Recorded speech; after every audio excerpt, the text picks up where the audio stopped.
Hi guys, so we are on chapter 8. Klaus stays up all night reading, which was normally something he loved to do back when his parents were alive. Klaus used to take a flashlight to bed with him and hide it under the covers, reading until he couldn't keep his eyes open. Some mornings his father would come into Klaus's room to wake him up and find him asleep, still clutching his flashlight in one hand and his book in the other. But on this particular night, of course, the circumstances were much different. Klaus stood by the window, squinting as he read his smuggled book by the moonlight that trickled into the room. Occasionally glanced at his sisters. Violet was sleeping fitfully, a word which here means, with much tossing and turning on a lumpy bed. Sunny had wormed her way into the pile of curtains that she looked like a small heap of cloth. Klaus had not told his siblings about the book because he didn't want them to get false hope. He wasn't sure the book would help them out of their dilemma. The book was long and difficult to read, and Klaus became more and more tired as the night wore on. Occasionally, his eyes would close. He found himself reading the same sentence over and over. He found himself reading the same sentence over and over. He found himself reading the same sentence over and over. But then he would remember the way the hook hands of Count Olaf's associates had glinted in the library, and would imagine them tearing into his flesh, and he would wake right up and continue reading. He found a small scrap of paper, tore it into strips, which he used to mark significant parts of the book. By the time the light outside grew gray with the approaching dawn, Klaus had found out all he needed to know. His hopes rose along with the sun. Finally, when the first few birds began to sing, Klaus tiptoed to the door of the bedroom and eased it open quietly, careful not to wake the restless Violet or Sunny, who was still hidden in a pile of curtains. Then he went to the kitchen and sat and waited for Count Olaf. He didn't have to wait long before he heard Olaf tromping down the tower stairs. When Count Olaf walked into the kitchen, he saw Klaus sitting at the table and smirked, a word which hear me, and smiled in an unfriendly, phony way. "Hello, orphan," he said. "You're up early." Klaus's heart was beating fast, but he felt calm on the outside, as if he had on a layer of invisible armor.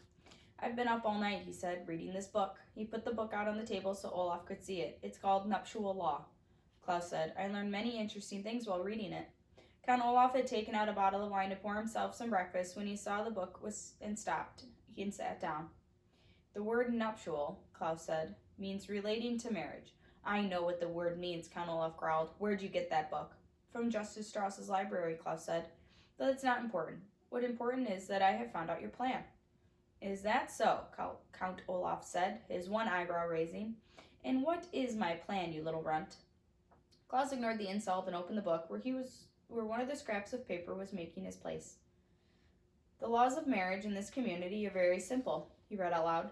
"The requirements are as follows: the presence of a judge, a statement of I do by both the bride and the groom, and the signing of an exemplary document in the bride's own hand." Klaus put down the book and pointed at Count Olaf. "If my sister says I do and signs a piece of paper while Justice Strauss is in the room, then she is legally married.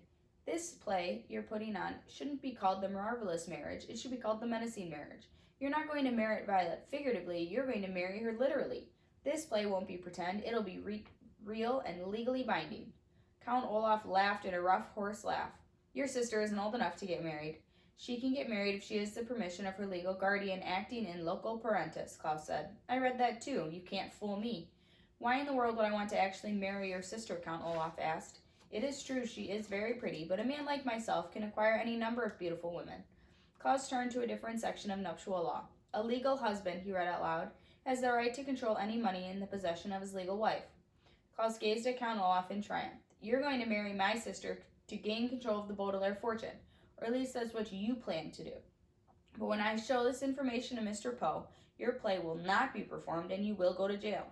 Count Olaf's eyes grew very shiny, but he continued to smirk at Klaus.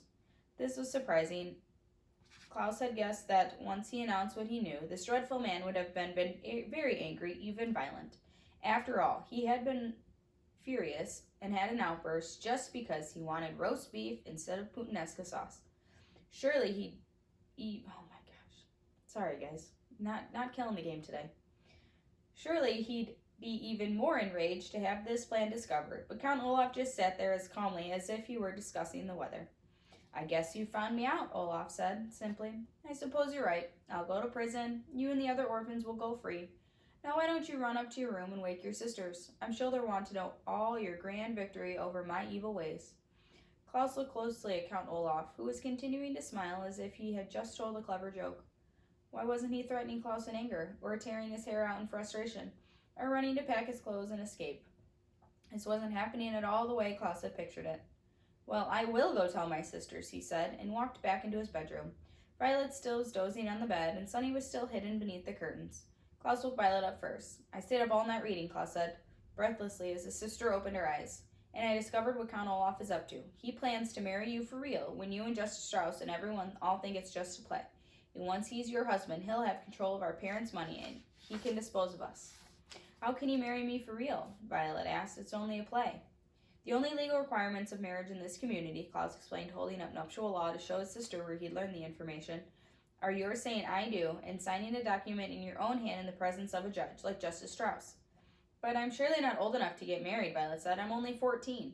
Girls under the age of 18, Klaus said, flipping to another part of the book, can marry even if they have the permission of their legal guardian. That's Count Olaf. Oh no, Violet cried. What can we do? We can show this to Mr. Poe, Klaus said, pointing at the book, and he will finally believe us that Count Olaf is up to no good. Quick, get dressed while I wake up Sunny. We can be at the bank by the time it opens. Violet, who usually moved slowly in the mornings, nodded and immediately got out of bed and went to the cardboard box to find some proper clothing. Klaus walked over to the lump of curtains to wake his younger sister. Sunny, he called out kindly, putting his hand where he thought his sister's head was. Sunny. There is no answer. Klaus called out, Sunny, again, and pulled away the top fold of the curtains to wake up the youngest Baudelaire child. Sunny, he said, but then he stopped. For underneath the curtain was nothing but another curtain. He moved aside all the layers, but his little sister was nowhere to be found. Sunny, he yelled, looking around the room. Violet dropped the dress she was holding and began to help him search. They looked in every corner, under the bed, and even inside the cardboard box, but Sunny was gone. Where can she be? Violet asked worriedly. She's not the type to run off. Where can she be indeed? Said a voice behind them, and the two children turned around. Count Olaf was standing in the doorway watching Violet and Klaus as they searched the room. His eyes were shining brighter than they ever had, and he was still smiling like he just uttered a joke. Leaving on a cliffhanger. Where do you think Sunny is? What do you think happened? Alright guys, I miss you. I hope you're doing well. I will see you tomorrow. We have 4 more chapters, I think, in this book, so we'll finish it maybe this weekend. And then Monday we will be back with another book of the day, another picture book, okay? Alright guys, I'll see you later.